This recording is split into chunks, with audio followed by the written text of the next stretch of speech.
Okay, I gave you a list of 7 things I wanted to do, and as you've seen from yesterday's talk, I covered 2 so far. So this means we have 5 left, and the next one is Hecke operators or Hecke correspondences.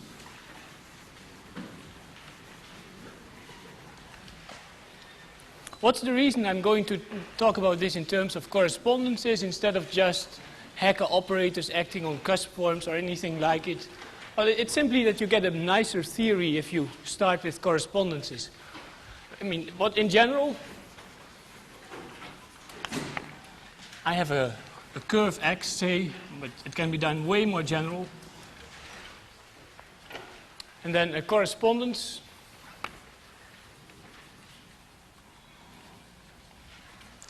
you can regard as another curve.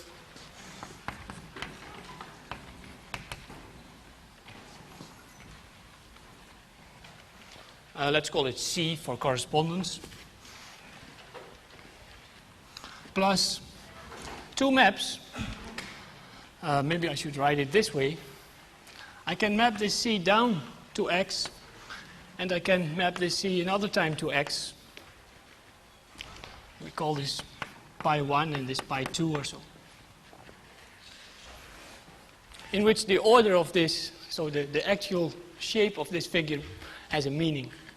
So a correspondence like this gives rise to all kinds of maps. It gives rise to, for instance, well, a map from divisors of X to divisors of X. What you do is you take a divisor here, pull it back here, push it down here. So I have a pi 1 upper star and a pi 2.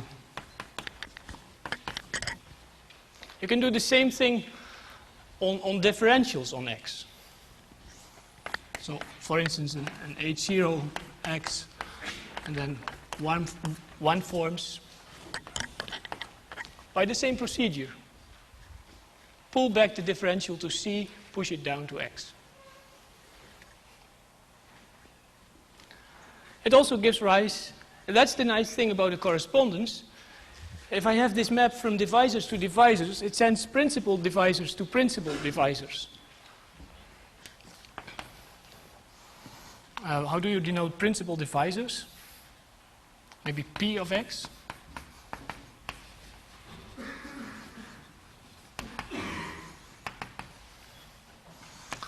They are sent by this procedure to the principal divisors. The way this works is if I have a principal divisor F, then it is sent to a principal divisor which I may denote F. And well, what happens is that this F at a point, well, not P this time, maybe small x. So I take my point small x here, and then I look at all the points on, what should I do? I take the inverse image like this, and the images of the inverse image here. So I have to take a product of f of maybe, what is it, pi 1 of y's over all the y's that are mapped to x under this pi 2. And maybe I interchange pi 1 and pi 2 here. This is in a, I think for the first time, well written in one of these old things by André Bij. Correspondences, something they deduce. I don't know exactly the title. Something of the beginning of the 50s, I believe. So the nice thing that principal divisors are sent to principal divisors is you also get something on the Picard groups now, on pic 0. Hence you get maps on the Jacobian.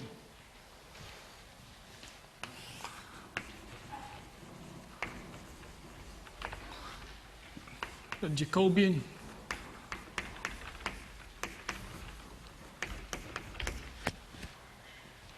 so all of this you get for free, and if you want, you can get more. You can get it. It's similar to what I did already, but you take the tangent space of the Jacobian at the 0 point and get a map on this tangent space. Or the dual of the tangent space and map that to itself. All this you get from a self-correspondence at once. So that's why this is, in a sense, a very powerful machinery.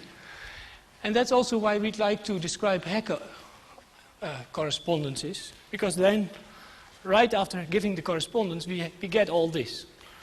Well, what kind of correspondences does one have? The simplest kind of correspondence is just a map from X to itself. And what I put is here another X, and one of the two I have to take the identity, and the other one I take the map. That's it.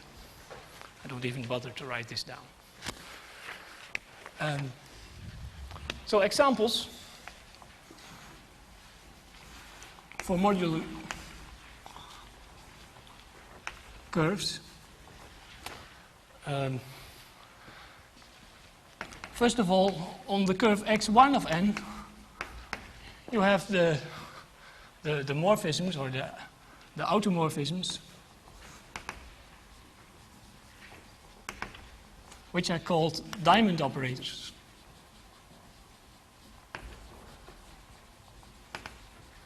Since these are automorphisms, I don't need the whole theory of correspondences for them, but what they are is, recall that points on this curve, most points, are isomorphism classes of pairs, an elliptic curve, and the point of order n on the elliptic curve. And what the diamond operator does is, a diamond operator you have, let's call it D, and you have them for D's such that the GCD of D with n is 1. Well, D maps ED, EP to E and D times P, which is another point of order n, and which gives you another point in general on this modular curve. This means immediately that this only depends on D modulo n. So this gives a map from Z mod NZ, Z mod NZ, some say, to the automorphisms of x1n. If you look carefully, you see that the -1 here is mapped to the trivial automorphism.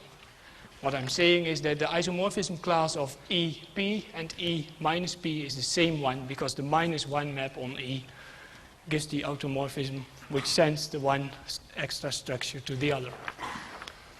So maybe I should write here plus or minus 1. So these are the simplest, and the more important ones are the standard hacker operators.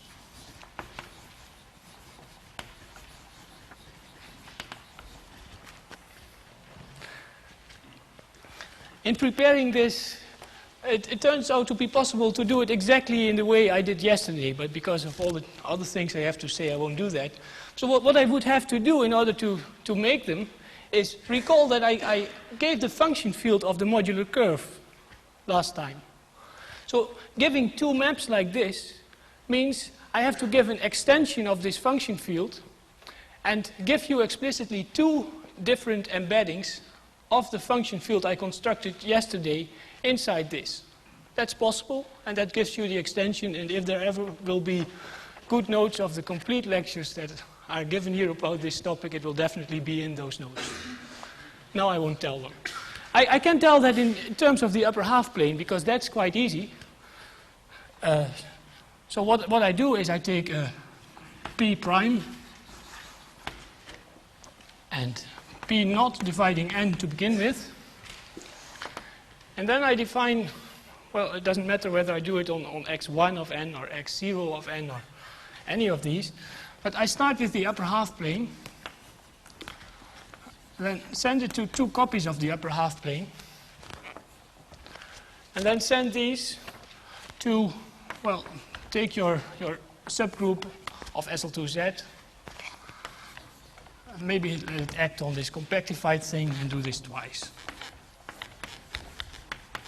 Yeah, this is a standard map. And now what you do is a tau here, you send to the pair just tau, and here tau divided by p.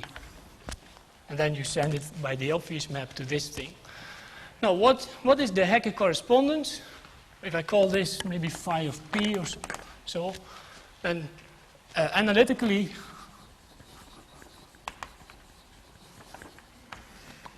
the Hecke correspondence, which I call Tp, is just the image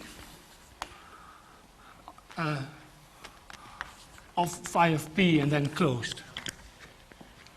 Actually, that's usually a very singular curve, but that doesn't matter for this. So, if you work this out, I mean, giving your definitions, then you can, for instance, on the tangent space of the Jacobian at 0, maybe from Glenn Stevens' notes you recall what this Jacobian is, or a way to describe it. You can look at the dual of the cusp forms of wave 2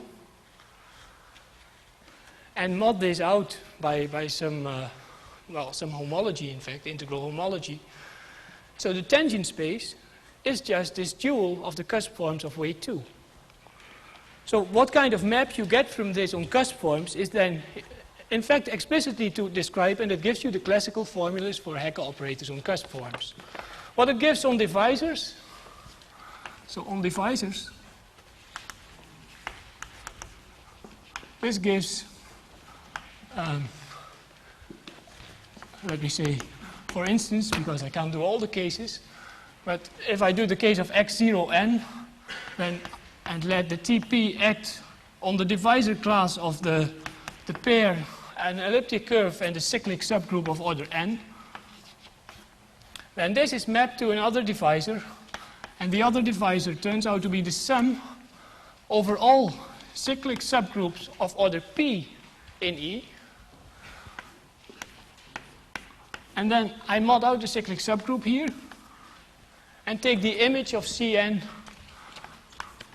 under this mod out the cyclic subgroup. I hope this is still readable.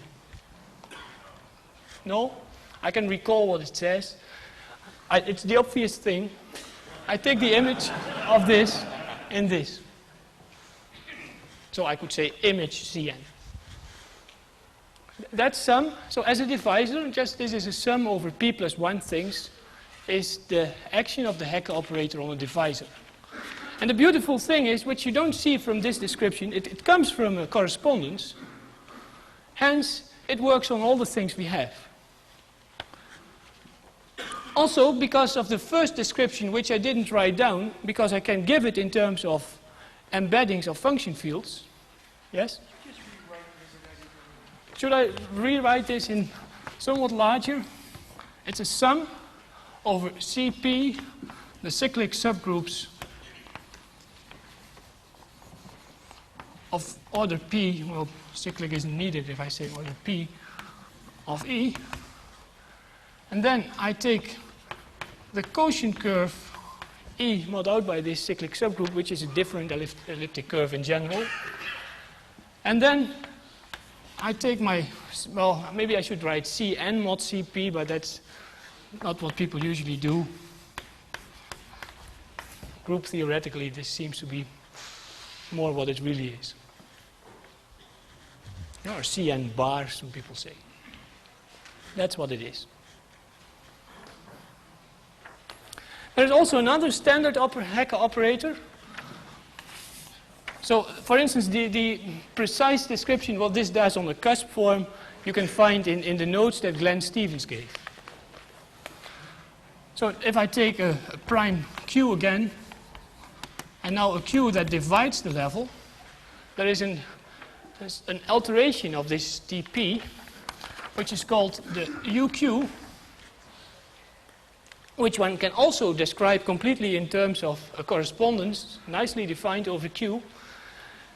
Now, what we would like to do is give the same definition, but what goes wrong here? If I have this cyclic subgroup of order n and try to divide out a cyclic subgroup of order q, which happens to be inside this Cn, I don't end up with a cyclic subgroup of order n.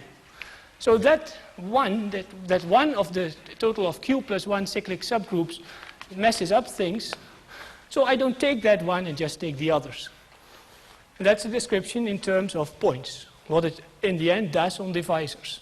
So UQ of an E and a Cn turns out to be, now I have to be careful to have enough space, otherwise I have to repeat it again. I take the cyclic subgroups of order Q, which happen to be not inside the Cn, so one less than before, and then the same formula.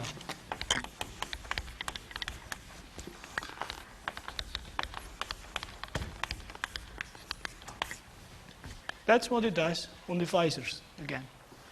And you can give the description in all the things you'd like.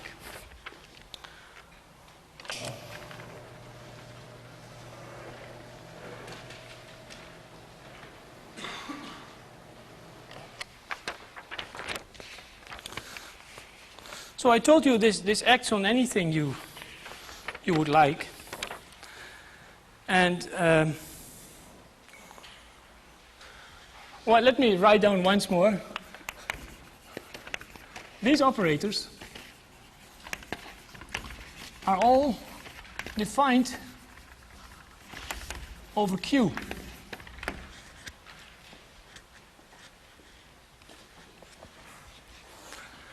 And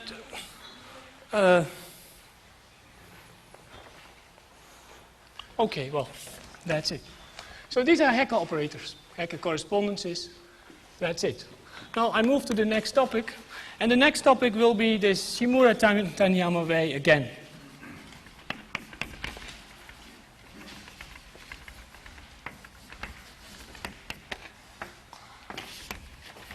Recall I already gave one description of what this conjecture is. Now I can do it in terms that use these correspondences a bit more. The conjecture is the following. It says up to isogeny over Q, any elliptic curve over Q can be obtained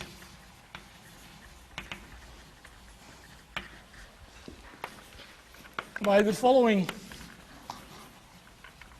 recipe.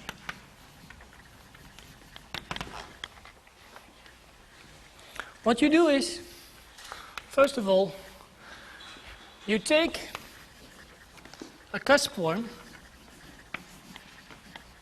of weight 2, some level.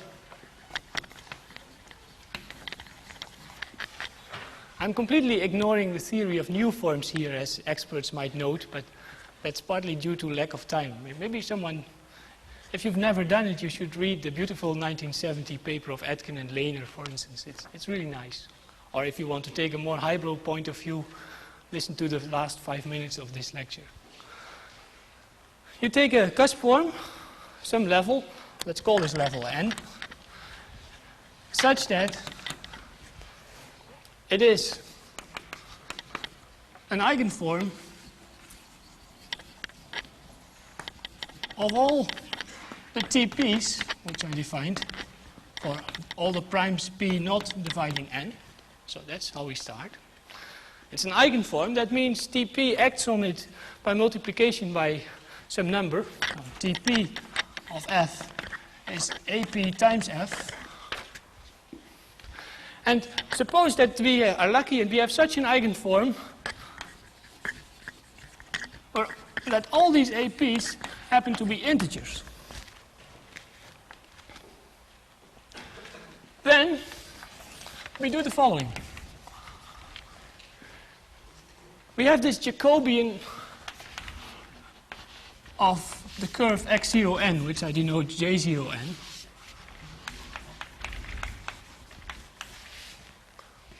Which is an abelian variety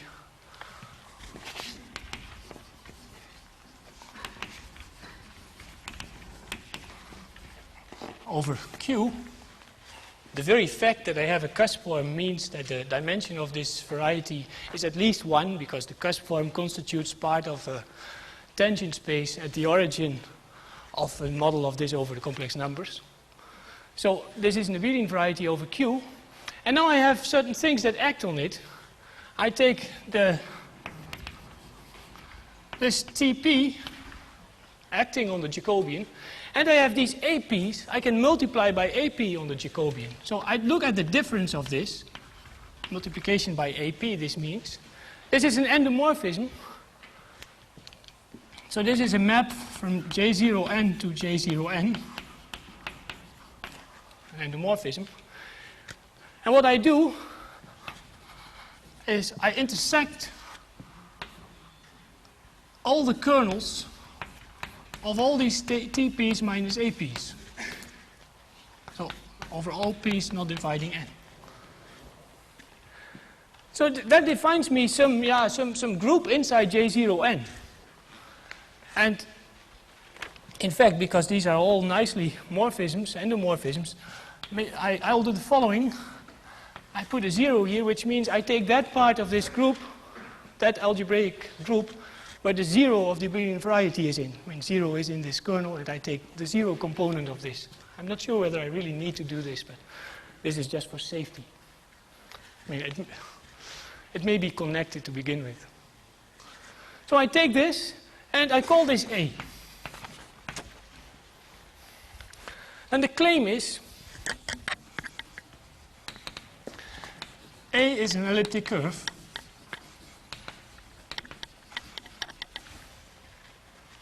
and it's, period. The conjecture is up to isogeny over Q, I can obtain them in the following way, this way. I have a map from all the cusp forms which have this property, two elliptic curves, and this map is surjective on the isogeny classes of elliptic curves. That's Taniyama way. Why is this an elliptic curve, by the way? Well, the reason is look at the tangent space of this elliptic curve at the origin. So this is the notation for, not for Tate module, but for tangent space at the origin.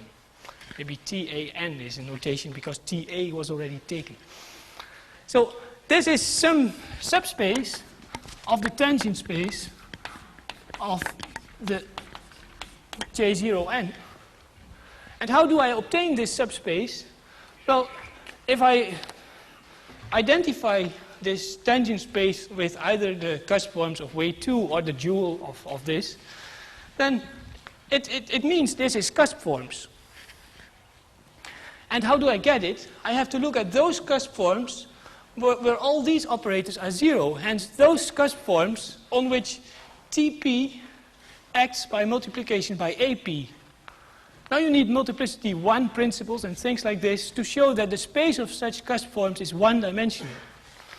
So I mean, this tangent space, maybe I do this over the complex numbers or so. And this is one-dimensional. And that's theory of modular forms. And that's the reason why this is an elliptic curve. And since all these operators are over Q, it's an elliptic curve over Q. And that's Taniyama way in the second version. So we move on to a topic called Eichler-Shimura.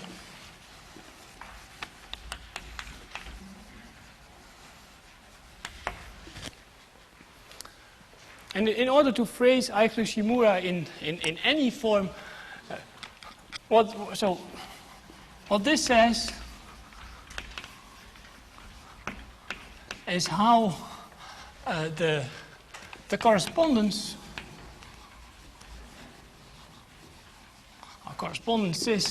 TP look like after reduction mod P.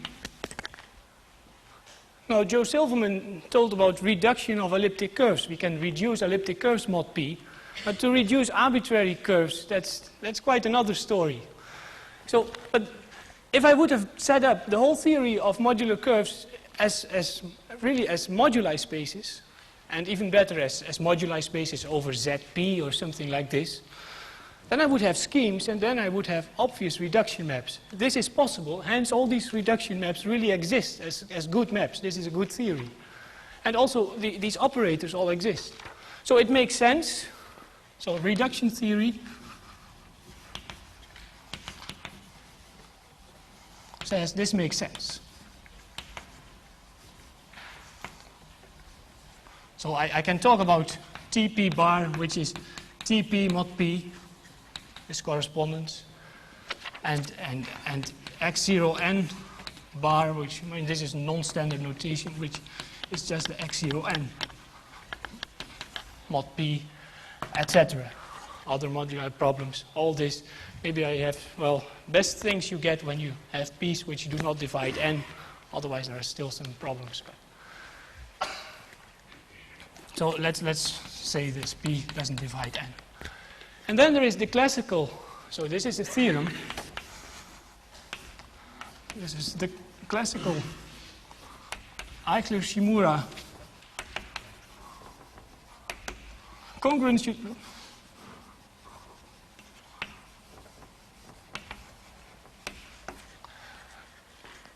It says that if I take this TP and reduce it mod P, then what I get is in fact the sum of two other correspondences. So you can say I get a reducible curve here, having two components, and these are the two components. One happens to be the graph. Shall I write graph of the Frobenius? And the other is also the graph of Frobenius, but written the other way around. So if I, in my setup, have this X0n cross X0n here, then having the graph of a morphism on the one way it looks like this, and in the other way, well, I have to mirror this, and I get, well, something hard to draw maybe, something like this. And that's exactly what the classical Eichler-Shimura congruence relation is. This operator gives this. So to get a feeling for this, why might this be true? So an idea why, much less than a proof. Let's look what it does on a point of this X0n mod P. So what I will do is I will not take an arbitrary point, but let's start with a pair E, comma, and then, yeah, it depends where I look at this. I can look at this on x1 of n, on x0n, on x of n, on any modular curve I'd like. Let's do it on x0n at the moment. So I take this and over a number field.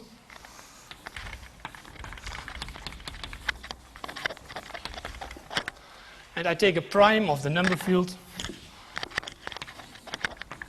and prime of k, such that the E bar, which is the reduction mod P, well, Joe said it can be good or singular, and in the singular case it can have a node or it can have a cusp. If it's good, then there are also more than one possibilities. I assumed it's ordinary.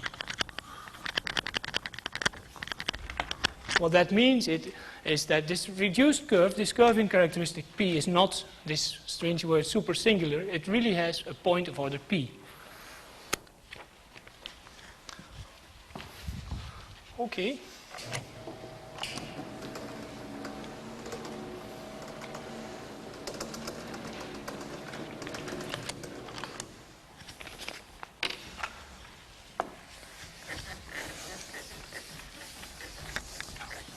And now we will look what this operator, TP, reduced mod P, might do with the divisor consisting of just this one point, the reduction of our E.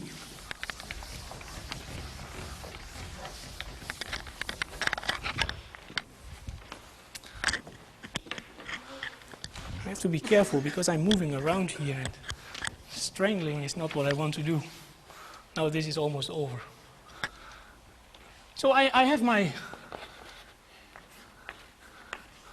my TP, yeah, before reduction of E and Cn, then what I get is I get the sum, as before, over all the cyclic subgroup of order P of this E mod Cp, and then this cyclic subgroup of order N mod Cp.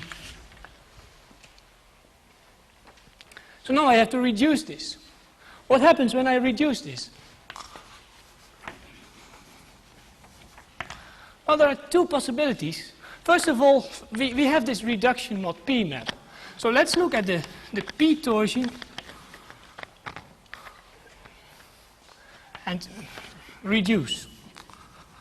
So this P torsion may not be defined over K, but then I go to an extension, and extend my prime P, and I reduce. And I get to the P torsion of E bar, which happens to be a cyclic group of order P. That's the meaning of ordinary. This reduction map, well, what it is in the ordinary case, it is surjective. And this has rank 2 over Fp, of dimension 2. So this has a kernel, which is cyclic of order P.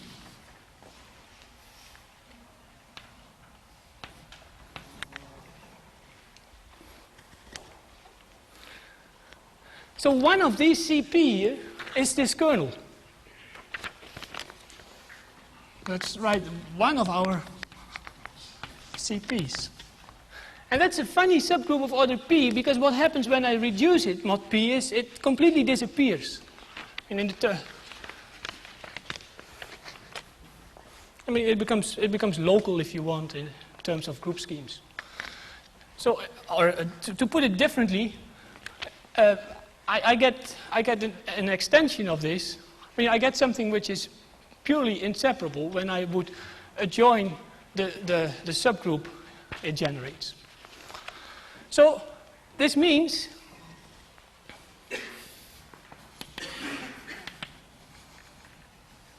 that the map from this E bar to, now be careful, if I take, well, let's call this one C, or C with something below, E mod C.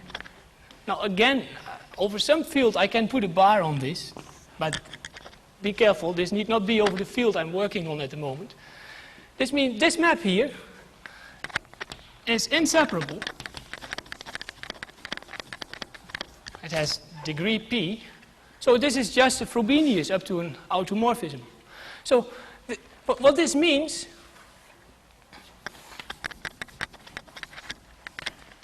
is that this one part of this here just corresponds to the image under Frobenius of what I had. So this accounts for the part there, graph of Frobenius.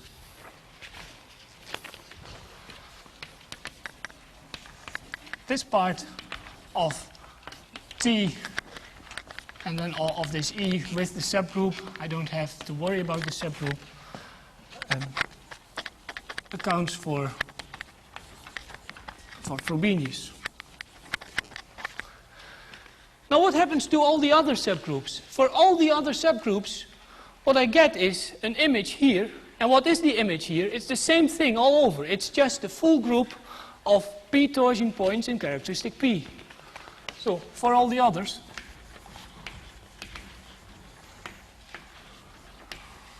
you get reduced the group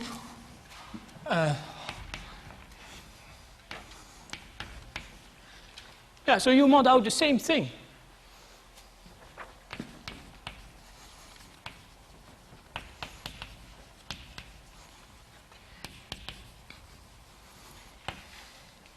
Again and again. And if you look at this slightly more careful, you see that the image of this modded out thing happens to be your original E reduced over and over again. So that accounts for the other part.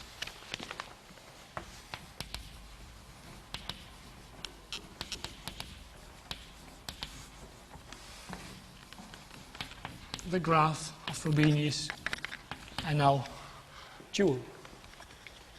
So this is an idea why such a thing like the Eichler-Shimura congruence relation is true, and it's actually quite close to a proof of it. There are different ways to approach this via the classical Kronecker congruence relation for the J invariant, and then start from a correspondence on x1 and then move it up to another modular curve. But this is an approach that works as well. So this is what the Shimura relation is. And what's this good for? So use this. Let's go back to our description of the Shimura-Taniyama way. So I have, again, an F Eigen Form. All eigenvalues are AP in Z. And as we have seen, this gives us, well, this elliptic curve, which I might as well, the A of before, which I now call an E for elliptic, EF.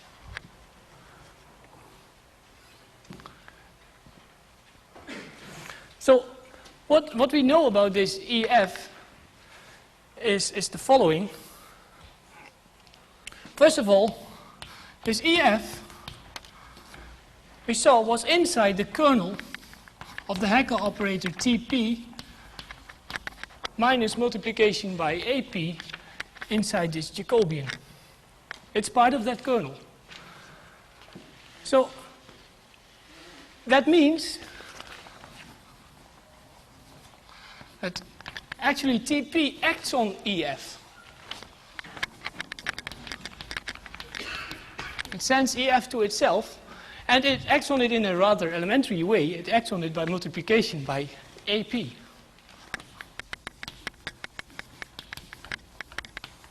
By AP. Yeah, that's the Haeckel operator TP. But now look what happens after reduction mod P. There TP acts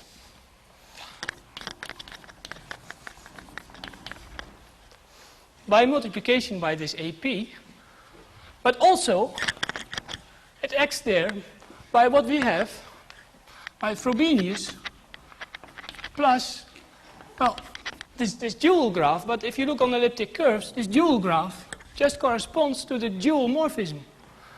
So this TP mod P, which is also the AP, it's this and it's this. And Frobenius plus its dual, we have something else which either was or should have been in the lecture of Joe Silverman. This is just multiplication by 1 plus P minus the number of points on the reduced elliptic curve over Fp.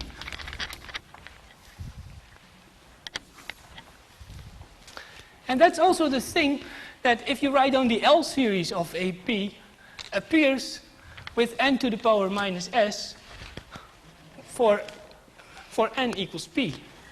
So this says that this formalism of L series, I mean, this is really something wonderful. It tells you that the pth coefficient of a modular form, from it you can read off how many points the reduction of the elliptic curve has, which is rather wonderful. Well, the full Eichler-Shimura theory does something like this, but in way, way more generality.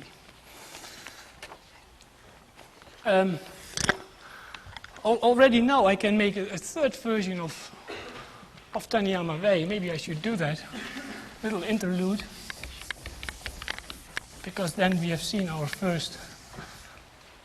So this is Shimura Taniyama way 3.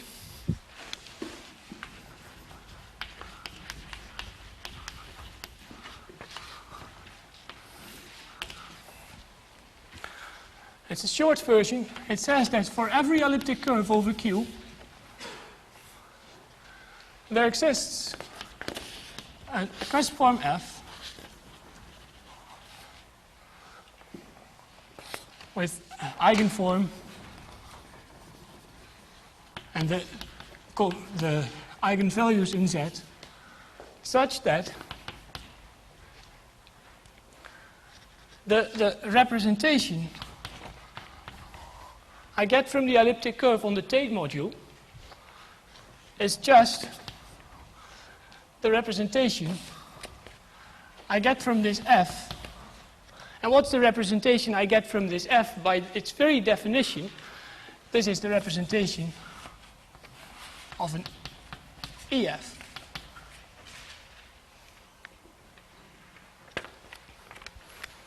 Or via this mechanism, you can again say this means they have the same L series, or this means it's the same as what we started with in version 1, which was rather elementary. There's one kind of problem.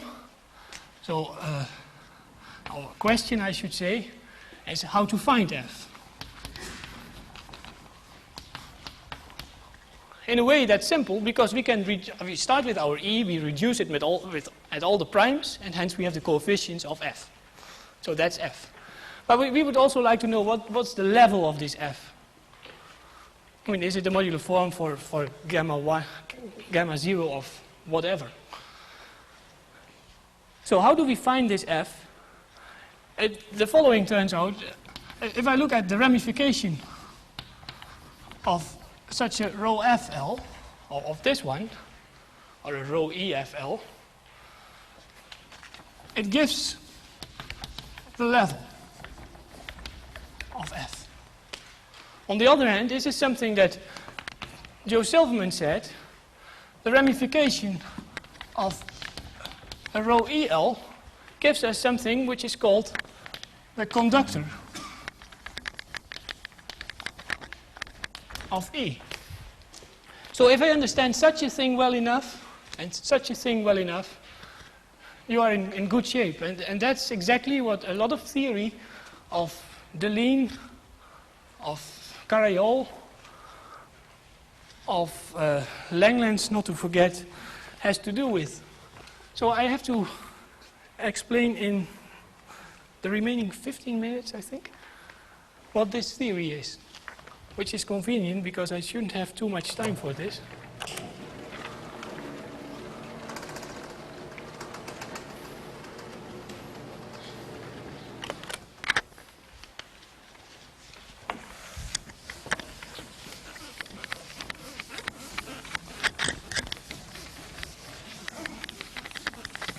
So now I'm going to make such things that I called rho f here, and which in this case we could describe easily as representations on the Tate module of an elliptic curve in way more generality. And, well, it's impossible to do that without at least mentioning some machinery that is far beyond the remainder of this lecture so far. So, for those who don't know, I apologize for this. So what we do now is a section which I might call the rho FLs in general, and their restrictions to what was called the decomposition groups, GP. So how do we make these rho FLs in general? First of all, we are going to make some representation space.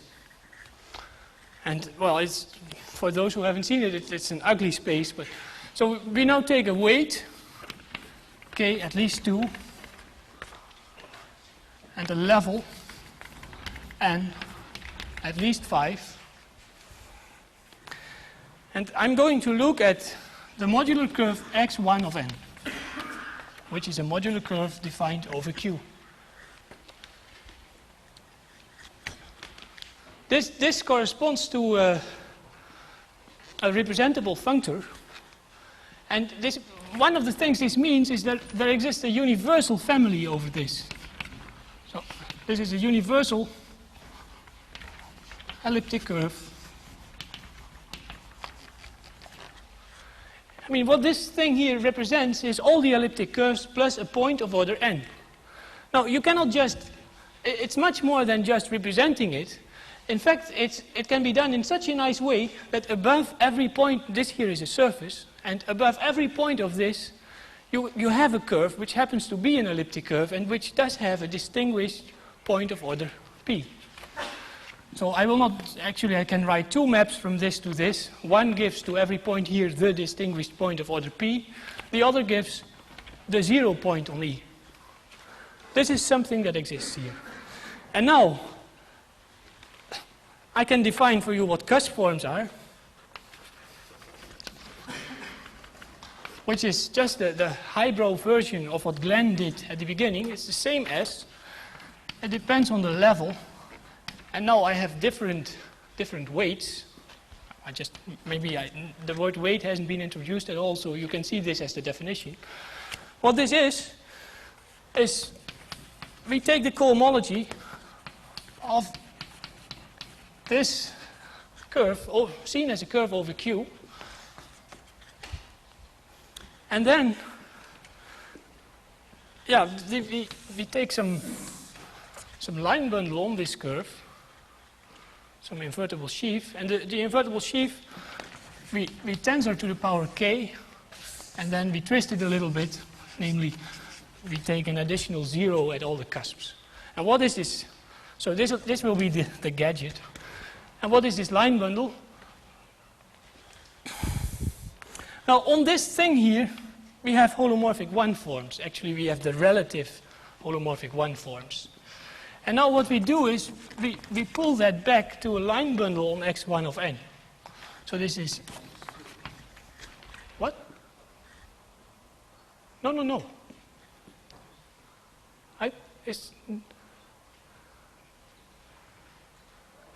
Well, let's. Oh, it says, is this already a k minus? Yes, okay. So here I have this universal one all over Q. So, no,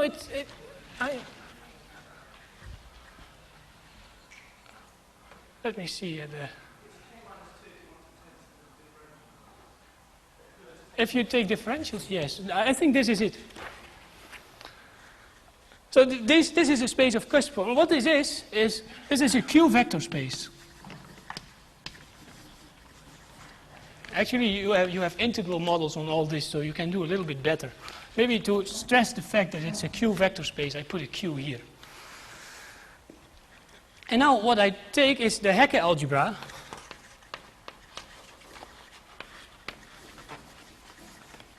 That's an algebra of endomorphisms acting on this. As the algebra is a Q algebra of all generated by all TPs and also all these diamond operators acting on this S and K. So now we have it in full generality. So this is our Hecke algebra. We have a name for this. It's usually called a very fat T or so. T and K.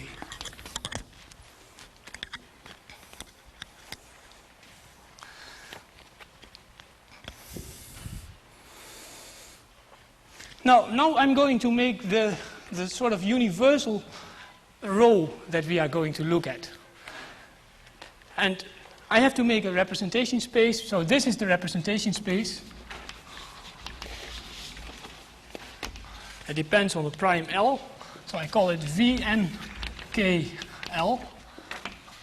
And I mean, for most of you, it'll be just looking like nonsense probably. But this is a QL vector space on which the Galois group of Q bar over Q is going to act. Well, there is some QL vector space. Now close your eyes for a while, unless you're not afraid of any notation. Maybe I'm just going to write this as notation. This is the thing itself. This I take over Q bar, and I leave out the cusps. So it's some open thing. And I take this with values. And now I need the k minus second symmetric power of some system which I have the map pi here. which is the map from the universal curve to x1 of n, a pi lower star of QL.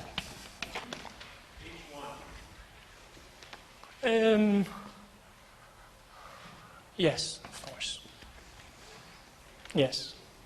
So in the case, if you're really afraid of this, the case k equals 2, which is anyway the case that most interests us, some QL vector space, well, then we know the sum QL vector. This is just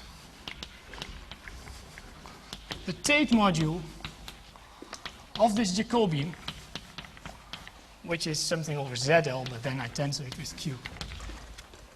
So it's not as bad as it looks like in the case that we are most interested in, but for general K, this is how this generalizes. Now, there is a big theorem, which I phoned Bas Erikshoven about, because I thought that maybe you could prove it some easy way, but he said you need lots of Hodge theory to really do this. And the theorem is the following. Do I have this here? Yes. The theorem, and this is work of Deligne, this VNKL is a free rank 2. I did the right thing.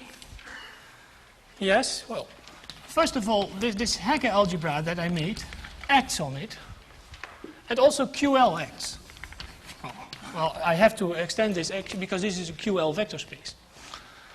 So it's a free rank 2 this algebra module. Now what is nice about this is all these operators are defined over Q. And this is the kind of space, I mean, L-adic cohomology, where Galois acts on. So Galois acts, and it commutes with this. So I can look at this action over this. So hence, we get a Galois representation, which I call rho. Well, it's a very universal thing, so what notation did I pick for it? Yeah, rho nk, and then depending on L, which goes from the Galois group of Q bar over Q. And since this is free of rank 2, I'm going to GL2 of this T tensor QL. And these are the two-dimensional representations that we are interested in, that appear in modular curve theory. So for instance, if we have an eigenform, any eigenform of weight k, level n, you can see the eigenform as a map from this to the field where these eigenvalues are in. Namely, just send the operator Tp to that eigenvalue. That gives you an algebra map from this to that, and that gives you a representation over that field, tensor QL. So this gives the rho f else, since an f eigenform gives, or rather corresponds to, an algebra map from T tensor QL to the extension of QL generated by the eigenvalues, which I then conveniently see as elements of an extension of QL. So then, I mean, I get this field here, and I get the type of representations that we want. So now I have these objects, and where do I end? I end on the ground, I think. So in the remaining 3 minutes, well, I mean, what the theory of, for instance, Carayol now does is it tries to figure out what the restrictions of these things are to decomposition groups. And you need way more theory than just this to achieve that.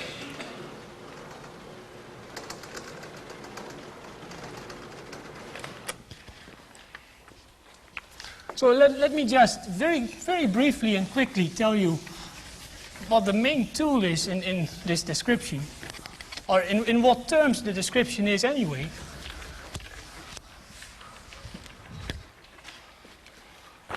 The description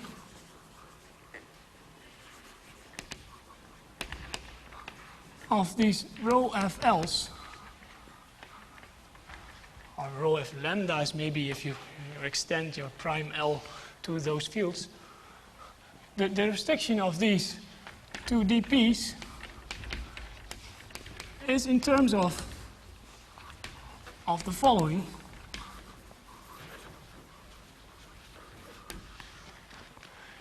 You might say that the space we have up there is already the worst thing that you can try, I mean the most general thing. But somehow we are going to see this not on x1 of n, but on an even higher modular curve on x of n, and then we take a limit over all n's. Once you've done that, so first generalize the construction to x of n.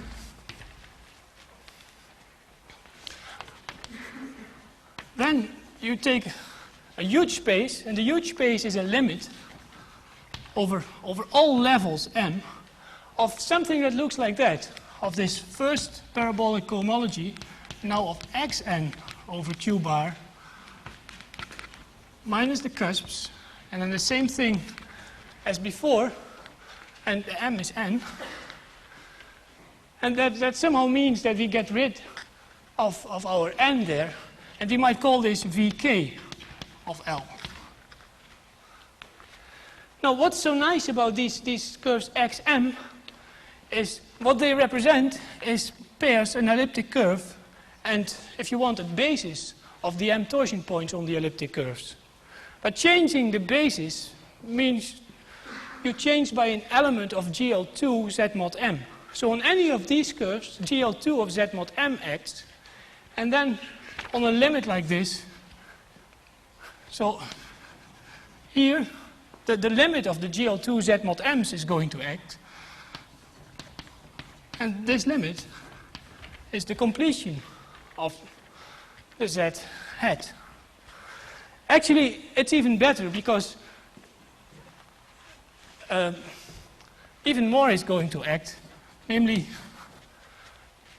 this. Do I do this right?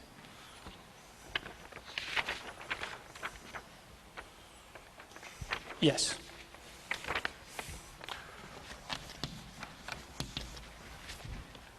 So this is really something very, very big. Now, what now happens? This is the theorem. The theorem is if I take this Vk and look at it over an algebraic closure, so over a QL bar, then the representation here, I now have, this is over QL, I now have here two things acting, namely this Hecke algebra and this GL2. And it turns out that what you nicely get is a decomposition of these representations into irreducible pieces. And this goes as follows. It's over new forms of weight k. And now I'm working with QL bar coefficients. I'm not going to write this down. And then I get something called a pi f, an automorphic representation, representations of such a group, and such a rho f that I have. So to such an f, we have two kinds of representations now. Both things act.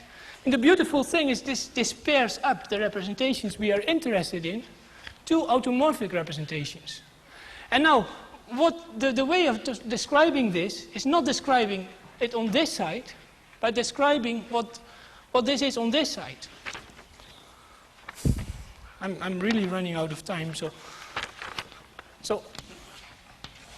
what happens? Such an automorphic representation pi f, whatever it is, it can be written as a restricted product over primes of local representations And the pi fp are reps, two-dimensional representations of GL2 QP. You get a QP here precisely because there is this Q here. If you would only have Z hat acting, you wouldn't get this. But such two-dimensional representations are classified. So you know exactly what this is, and each of these corresponds precisely to such a part on a decomposition group. So that gives you the description of the restrictions of this on decomposition groups. And it's this formalism that Carayol completely works out and that gives him what these look like. So, I mean, I hope, all I'm trying to do here is give you some kind of feeling what machinery is in here. I'm not proving anything. I'm just telling you what kind of stuff to read in order to understand what Carayol does. So now there is a complete list of what these representations are. Hence, there is a complete list of what these can look like. And that tells, for instance, that the representations attached to an F like this are of the type needed in order to proceed in Weil's proof. I'm not going to state anything more because I'm sorry I ran over time. That's it.